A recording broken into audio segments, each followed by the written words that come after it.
Welcome back to GP Legends. We're previewing Le Mans this week. You might notice that our studio is looking a little bit more shabby. We're actually not in our normal place of recording, but we're committed to doing a preview. Aaron is out of the country on work business. I've got some house stuff coming up this weekend, transitions.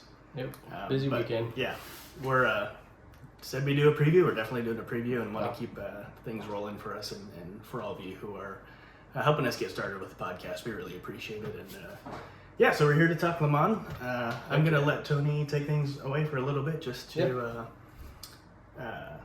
give us some thoughts on what are the talking points, what's coming up this weekend. Yeah, for sure. I mean, I think there's a few points. Enea's decided to sit it out this weekend, which is probably a smart move. So we're going to have Petrucci back. That's going to be kind of fun to see Danilo back in the paddock. He's always a character, so be fun to see if he can do anything, unique on the Ducati. I don't have super high hopes for him, but it's just always nice to have him around. And then, of course, we have Marc Marquez back. So he's passed fitness test. This time we can be pretty certain, and hopefully that'll come true that he's going to be here. We got pretty excited before Jerez that he was going to be there, but sounds like legitimately he's there and he's there to race. So, having Mark back in the pack is going to be pretty wild. For sure, fireworks. It's always fireworks with Mark back, so I think we're all excited to see that. We've been talking about how Mark he has set the bar. He is the standard for MotoGP, and when he's not on the grid, I think we're all feeling the loss of that. So yeah, for sure. We'll and just his wild style is going to make it interesting, right? So I think that's going to be pretty fantastic. And especially after last weekend, watching the KTM, what Binder especially was doing on that bike, don't we all just want to see those guys up against Mark on a Honda, all of them just throwing it in sideways? Seriously, it's getting pretty wild with the riding style and the confidence that some of these bikes can instill. So if the Honda can be good under braking for Mark, this track might not showcase hard braking. I'm a little curious to see how the KTMs do. Because at Jerez they made up so much of their time hard on the brakes, and I can't quite tell if that was braking stability or just overall front end stability. So it's gonna be interesting to see. This is the next step for KTM to see if they can put it up towards the front again, if they're here for real, or if Jerez was kind of a one-off. Along with that, Jack was really fast last year on the Ducati at Le Mans. He podiumed, he got second place. So seeing Jack on a fast KTM at Le Mans, this could really work out for them. Brad and Miguel both finished around 8th or 9th last year. Brad lost a wing at the beginning of the race, so he was kind of fighting that. He was close to Miguel in that race. So, if he's got a strong bike, one that has 2 wings on it, Brad might be there too, especially if he's feeling more confidence in the front. We'll see if he shows up race day like he always does. So he's going to be a little bit of a wild card. I think Jack's going to be a little bit of a wild card, but I think Jack has the potential and the pace. If the KTM can give him the confidence, he could definitely be there. Along with that, we're watching Pecco as always. Pecco crashed out of the lead last year at Le Mans. So, it's another test of, is Pecco learning from his mistakes? Can he come through again? Can he be the consistent guy on the podium? We don't necessarily need him to win. I think he's definitely got the potential for that. But, it's going to be a test for Pecco. I think his mental fortitude, if he can stick with it, if he can pull off a hard weekend. I think that Le Mans always throws weather at us. So whether it's rain through practice, at some point qualifying, or the races themselves, it seems like there's always some kind of weather. It's either going to be cool and hot, or it's going to be rainy and nice. It's just, or overcast. It can be overcast a lot. So, that's going to mess with Pecco. What we've seen is that when conditions can be a little rough and trying, sometimes he can throw it away. So, that's one of the things that I want to watch this weekend is Pecco. I think it's going to go a long way for his championship if he can work through the variables this weekend at Le Mans, and if he can come out, conquer it on top. One question, to ask you, and I think a lot of people often wonder about going into these weekends, track conditions, which manufacturers are going to do best under which weather conditions, and when you've got a hot track versus a cool track. Can you just talk a little bit about what we might expect if we have hotter temperatures versus cooler temperatures? Yeah, I think that, if we have rain, then it's going to be harder on the Aprilias especially. I think the Aprilias are going to be there if it's nice weather. But if it's rainy, they have not done well in the rain. The Yamahas, I just don't feel like they're going to be very strong here, which is weird because they're usually really strong at Le Mans.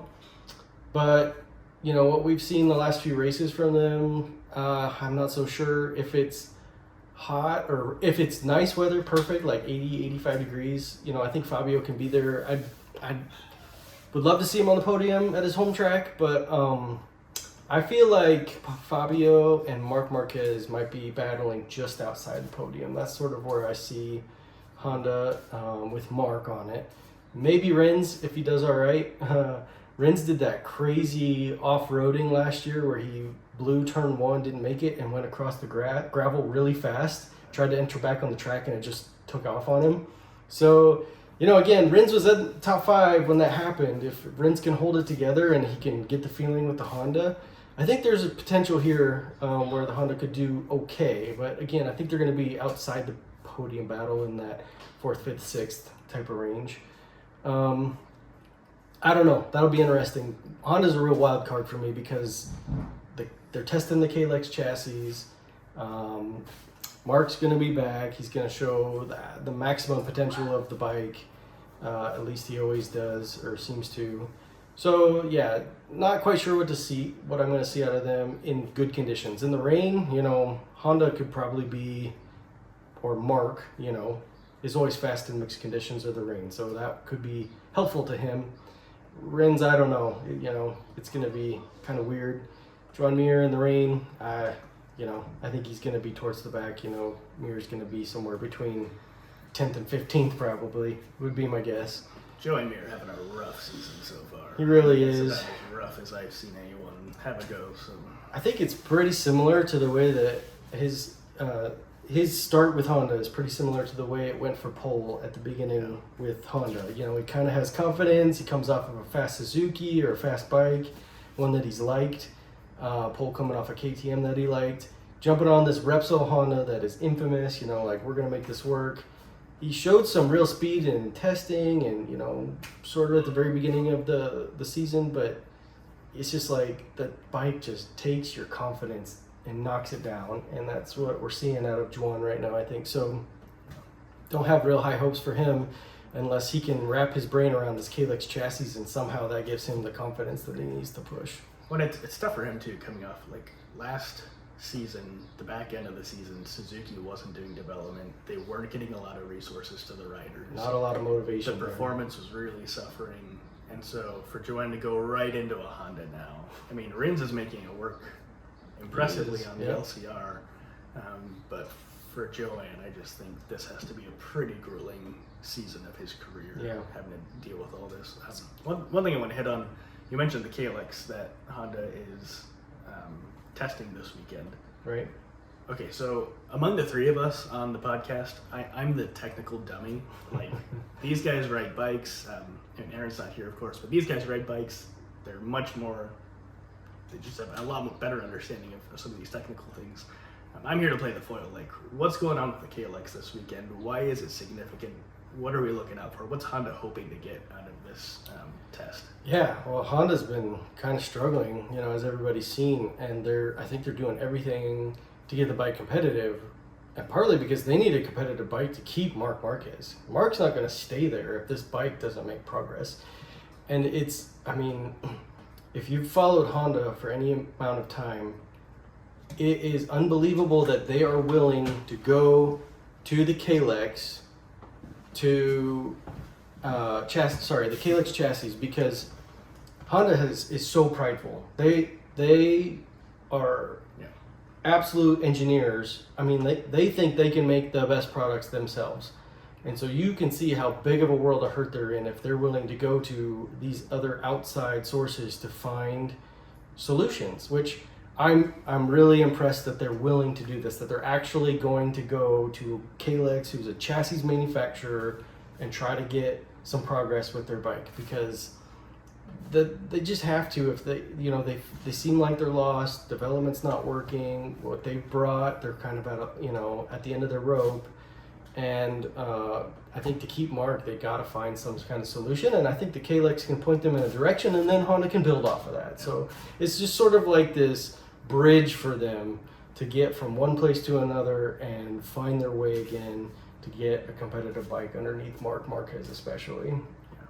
So part of what I'm hearing is they're hoping that this is going to be a real step towards raising the ceiling on the Honda, which has been plummeting. We know where the floor is at. Right, At least seriously. we keep thinking we know where the floor is at, and it keeps going lower. Yeah, So hopefully with this new chassis, things start to really right.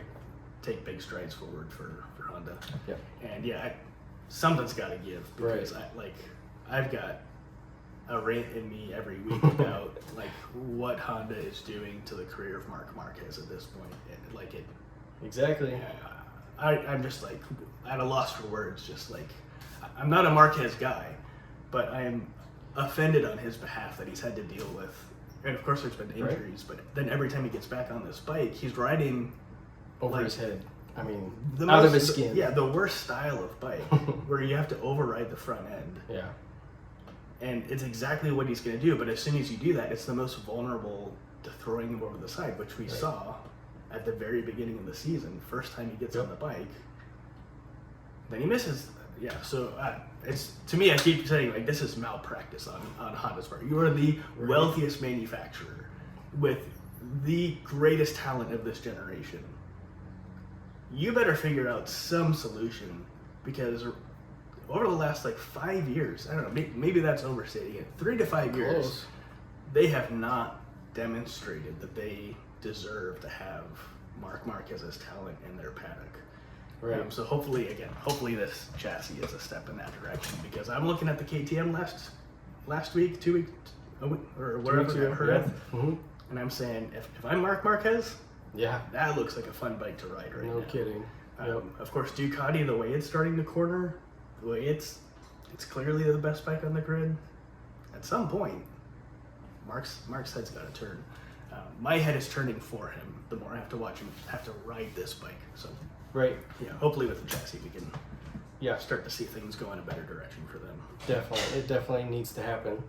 I think for Mark too, this is a test. Or I mean, like, we got to see how Mark does jumping on this bike, and is he gonna be willing to risk it all, throw it at the scenery?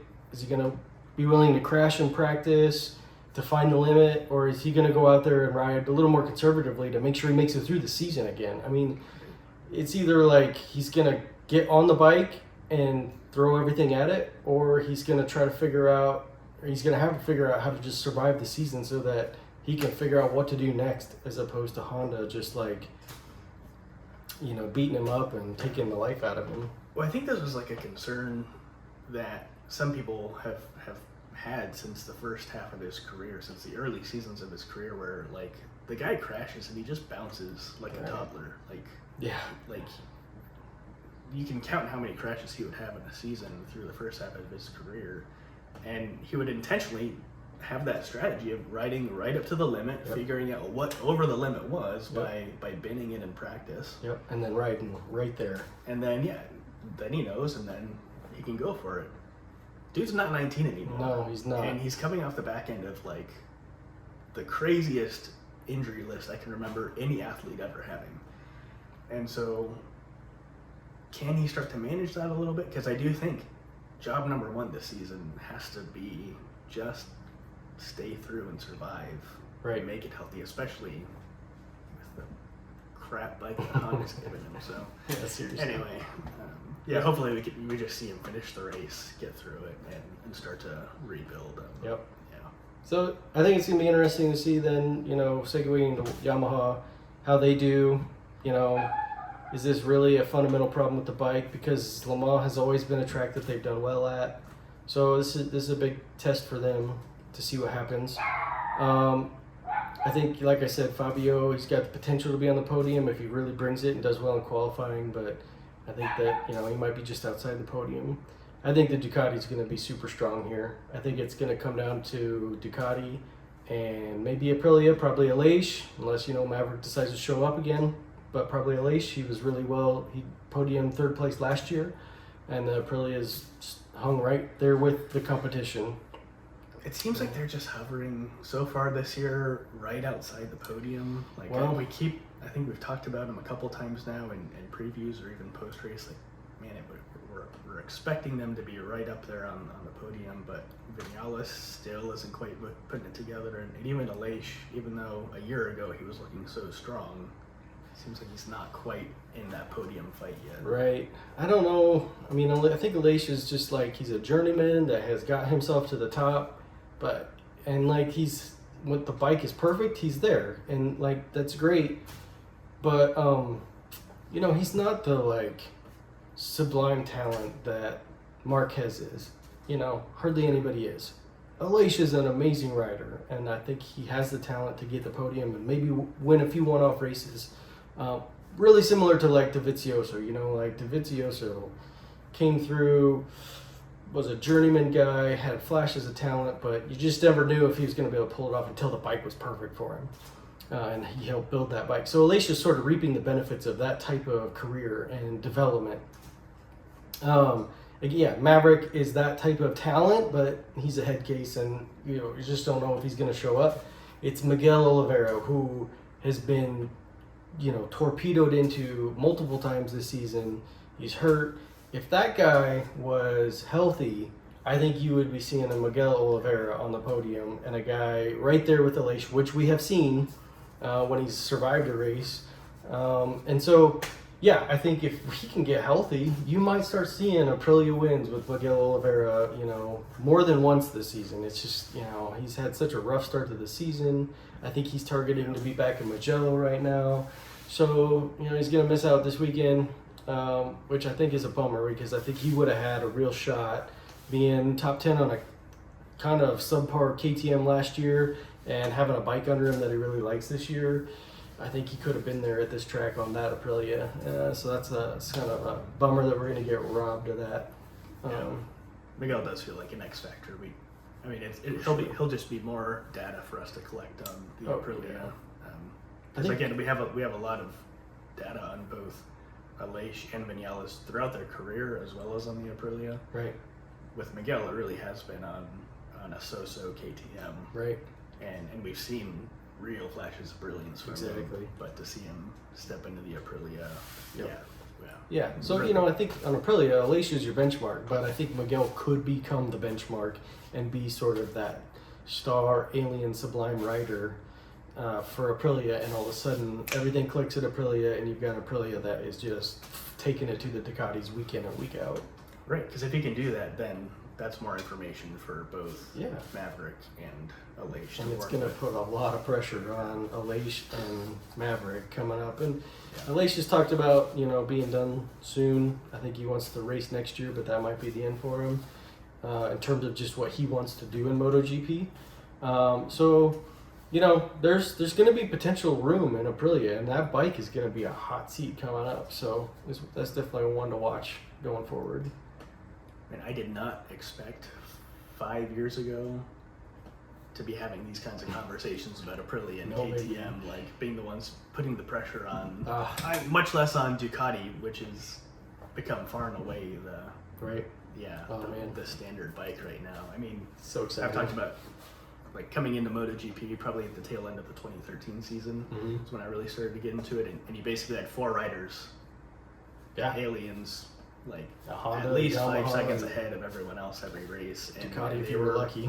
Right, they were orange and blue. Exactly. And to be 10 years later looking at, Ducatis, KTMs, and Aprilia. The level of competition that we have, this is such a golden age that, we're getting to witness right now. Yeah. So that's awesome. Well, I want to transition. This will probably be a little bit of a tighter, shorter episode because we're just dealing with what we got this week. But we do want to look ahead to the weekend, and I want to hear from you, Tony. What are you going to be watching? Where are your eyes going to be tracking as we go through practice, qualifying, the sprint race, the Sunday race? What are your eyes going to be glued to as we go through the weekend? I think first of all is going to be the weather. How much it rains, how nice the weather is. Hopefully we get a beautiful, glorious weekend. Le Mans, when it is beautiful weather, is really nice. This time of year, we could have perfect 80-degree days. So, that's one big thing, will be the weather. I think the Ducatis are going to come through regardless of weather. I think they've got their bike dialed in either condition. I'm curious to see how the Hondas do on the Kalex.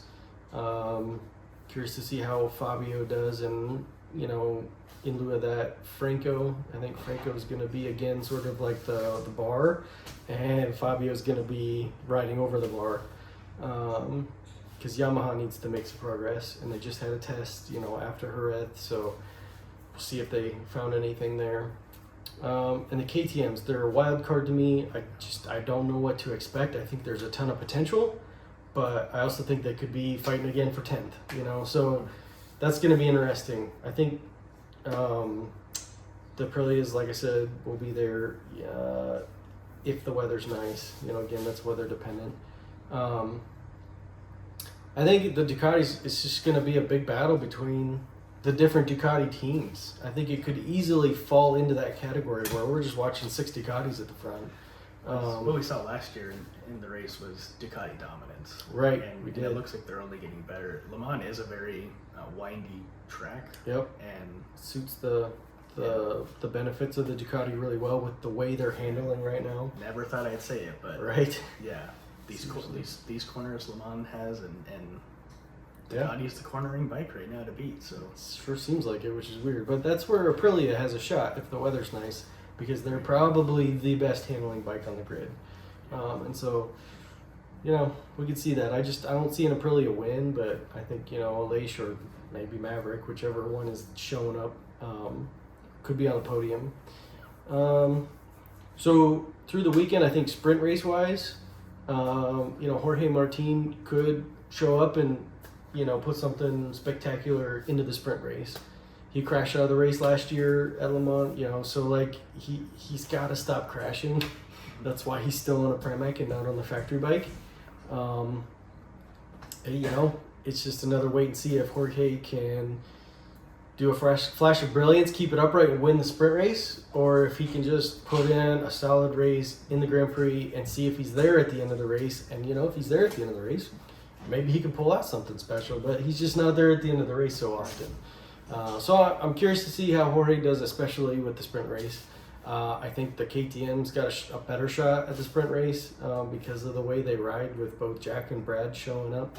And their starts. Yeah. Over a shorter race. You get the starts. If they get the lunch, they were getting 4 lunches at Jerez. Yeah, that's a good point, though. The starts at Le Mans are way different than they are at a lot of other tracks because of the nature of the first corner.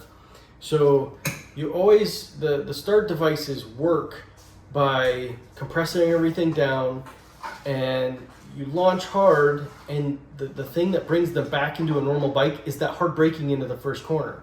But at Le Mans, we don't brake hard for the first corner. You basically have to corner the bike through that first corner, either on the start device with no suspension, or you just don't use the start device.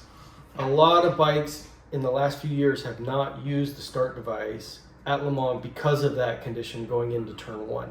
So that's going to be interesting, if the KTMs have figured out a start device, A, does it work at all here? And B, is it a new design that actually works going into turn 1? So again, that's just like a complete wild card. We have no idea how that's going to work, and we don't know how the start's even going to pan out, because those teams like Ducati and KTM who have the best start devices, they might not really be able to use it here. That's really interesting. Keep an eye on the Keep an eye on the start. especially as they go through that first corner. Yeah, turn 1. Yep. Yeah. Because you really can't, you can't go through turn 1 well with the start device on. That's a recipe for disaster. If you see somebody run wide off the start into turn 1, it might be because they tried to use the start device and it didn't work. It failed on them. It didn't work like they wanted it to. And then maybe good news for Aprilia, Yamaha. If for Aprilia especially. right. They've been struggling a lot. So yeah, if Aprilia can get on off the line without anybody using start devices, they could actually have a good start to the race because of that handling and the way going through turn one works. I mean, it really sets up for Aleix to have a good start, maybe find himself up towards the front. And if Maverick ever was to have a good start in a race, this could be it. So, and again, if we can just get any of these manufacturers up ahead of the Ducati crowd, yes, so that we don't have a Ducati setting the pace from the beginning, especially if they're showing the kind of dominance that they've shown in recent weeks, that they showed last year at Le Mans. It's going to be a huge key for Aprilia. If they want to win this race, they need to get a good start and get out front, stay in front of the Ducatis. Otherwise, it's going to be super tough. Keep an eye on who's coming out of turn 3. Yep, Le Mans. exactly, for sure. So I also think, like Zarco, home race. Last year he got 5th. I think last year's a good barometer for how the Ducatis might do. I mean, we don't have Enea, but other than that, last year should be a pretty good telltale of what we can expect. Zarco got 5th. I think that he can do a really good race again, home track. Last year he got 5th after he had a penalty on the grid, so he started back further than he should have. So again, I said it last week and it didn't go so well, but I think Zarco is still got the potential. He can put things together if it's his weekend. If it rains, like we're talking about the weather, at Le Mans, just think, rain at Le Mans in France with Zarco. It's happened before and he's done well, but it hasn't pulled off the win. Maybe this is his weekend. So that could be really exciting to watch. Sounds like a romance. Yeah. Seriously. See a backflip in the rain in France. That would be pretty sweet. Yeah. I think Zarco is definitely one of the big storylines that I'm going to watch. We've been mentioning his name the last couple race weekends, saying, is Zarco finally going to put it together? Yeah. Everyone is kind of rooting for him to get that race win. He does. I think we all feel like he does deserve that MotoGP. Right. So yeah, coming back to France again. Last year he had a tough time, and was still fast. Yeah. So Still maybe he right can home. do it. So yeah, I don't know. I hope I'm not gonna beat a dead horse. I got some hope holding out for Zarco for now. As we get into the season, I probably won't be singing his praises or going for those predictions. It's just the way Zarco works and the way that things have panned out the last couple of weeks. I think there's potential for him, but we'll have to wait and see. And I'm still gonna be rooting for him. Yeah, sure enough, and Fabio too. Both of these guys, it's their home race, so we often see that next level come out of riders when they're at home. So exactly, just something to follow throughout the weekend. It'll be, again, it's always a romantic thing when you've got a home rider at their home track. Yeah, and I've seen some. It's Thursday today. There's been some pictures in the media of the French fans flocking to Fabio's garage and Zarco's garages on Thursday before any action has started. So France is a hopping place, and they are jazzed up to see their riders do well. And it sounds like a complete party atmosphere over there. So it'd be a pretty fun place to be right now.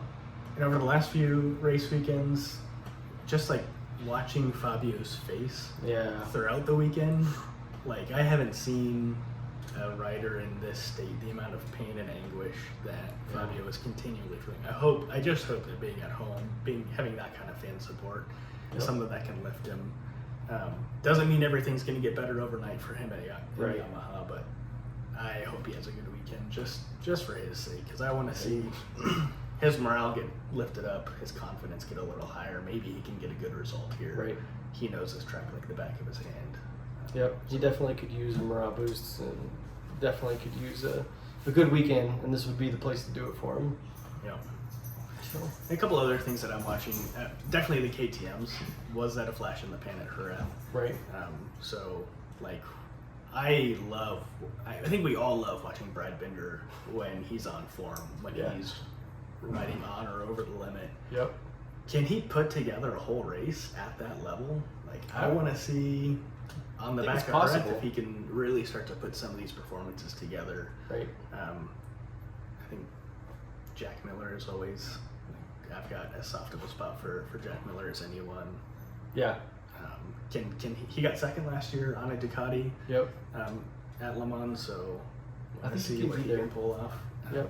So yeah, that whole KTM package, but then keeping an eye on those riders. Mhm.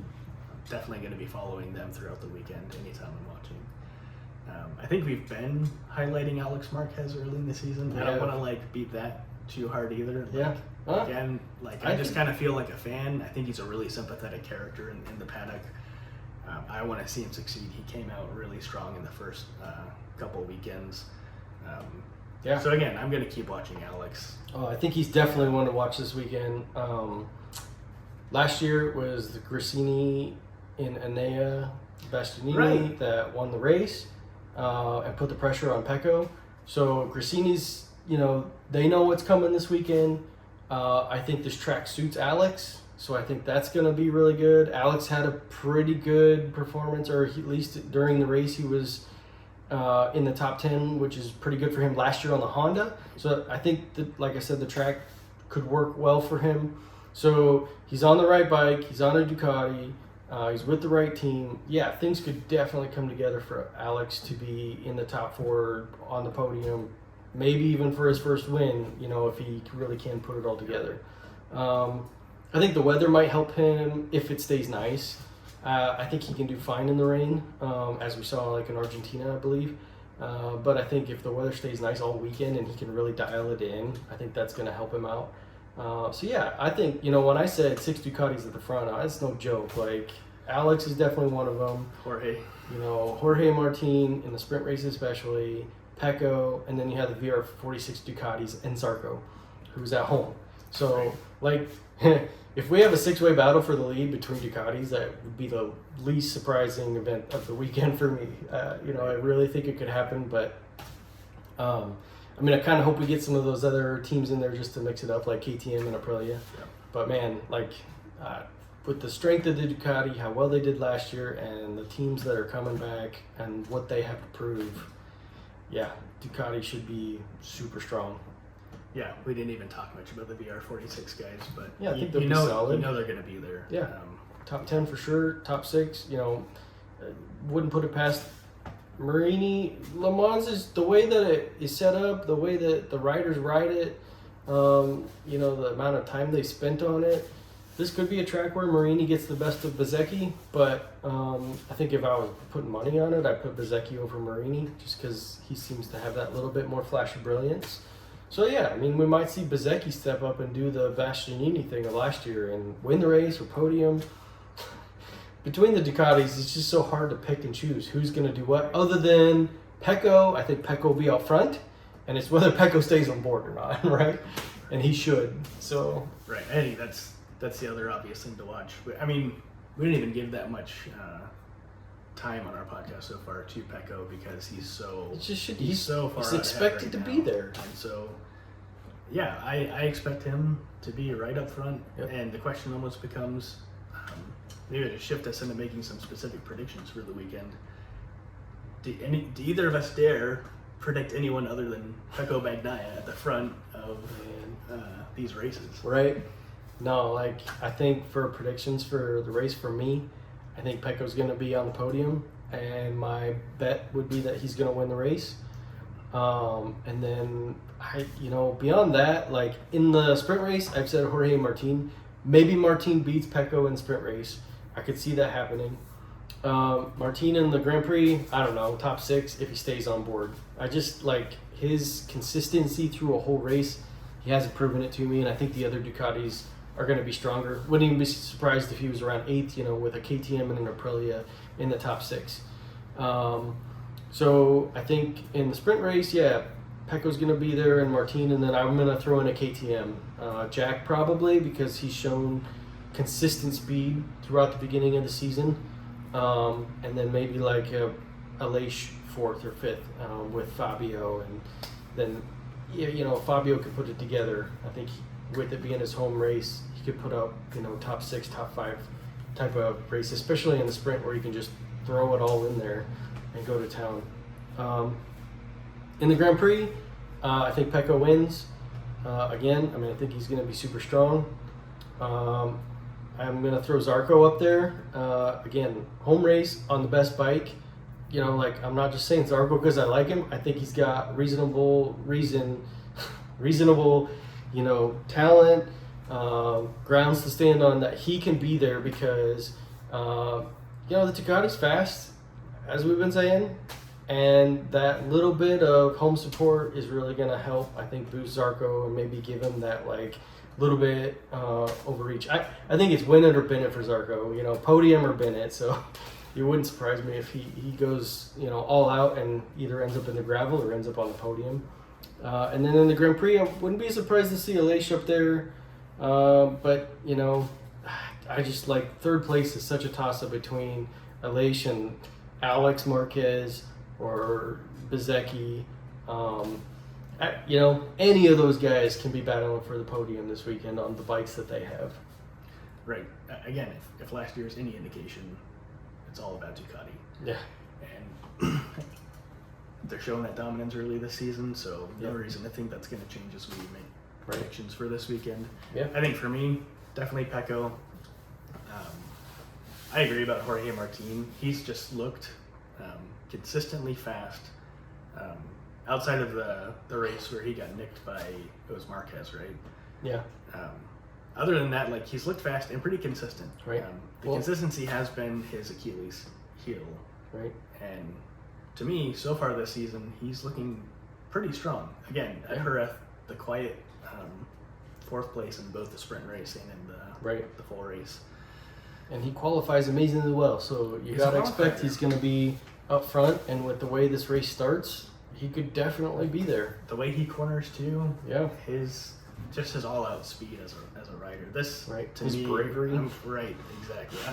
If he doesn't bin it, right.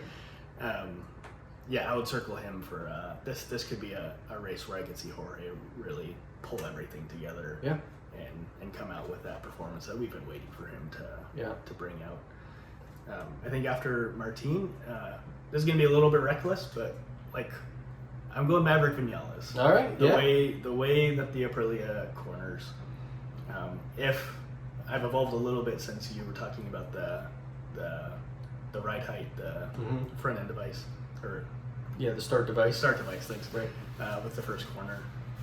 If that's not as big of an impediment for them, especially, could definitely be Maverick's time. He knows Le Mans as well as any rider. He does. Maybe this is the weekend where he puts it together. Right. It's reckless, but I'm going with that as one of my specific predictions for the weekend. It's a good prediction. We'll see if I eat crow next week. So I think that's what I'll throw out there. Maybe if I had another prediction, maybe I'll predict that KTM's going to fall off a little bit. Maybe between the start device and the sprint race, they'll fall off. Yep.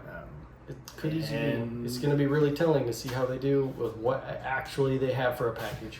Yeah, just the way the corners are at Le Mans, it's not like Jerez where you just throw it in there. These are long, sweeping, faster corners that you just can't. You're not going to get away with being a maniac like Binder, like Jack Miller sometimes is. So maybe I just predict that they'll fall back a little bit off the podium this weekend. Not, I hope not, man. I hope we keep seeing them. They're there. And if they do podium at Le Mans, watch out. Yeah, this is going to be a good sign here for the season. Yeah, that's a good sign that they'll be sticking around. Championship contenders, no doubt. One thing I meant to come to in this episode, Marc Marquez, the penalty. Yeah, right. We didn't talk about that. Could you just before we close out here? Catch us up on what happened. So Marc, for the accident that he caused, running into Oliveira and clipping Martin, was supposed to have a double long lap penalty, which was supposed to be at the next race, which was Austin, I think. And obviously he didn't go there because he was injured, and it was a whole big blow up about whether or not, it was actually going to be the penalty enforced. It was supposed to be enforced, but apparently what I've read is that the time limit has lapsed on how long that penalty can be enforced. So regardless of Honda's appeals, regardless of what Marc thought, which he thought he deserved the penalty, regardless of how the penalty was written, it just doesn't matter anymore. It's been too long. There's just no more standing for that type of penalty.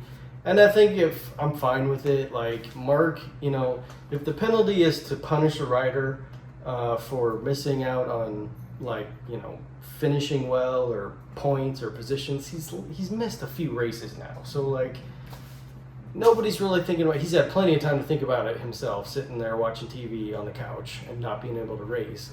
That is a pretty good penalty in itself to hurt himself and have to sit out, wait for his thumb to heal. So like. I'm fine with it. It makes sense.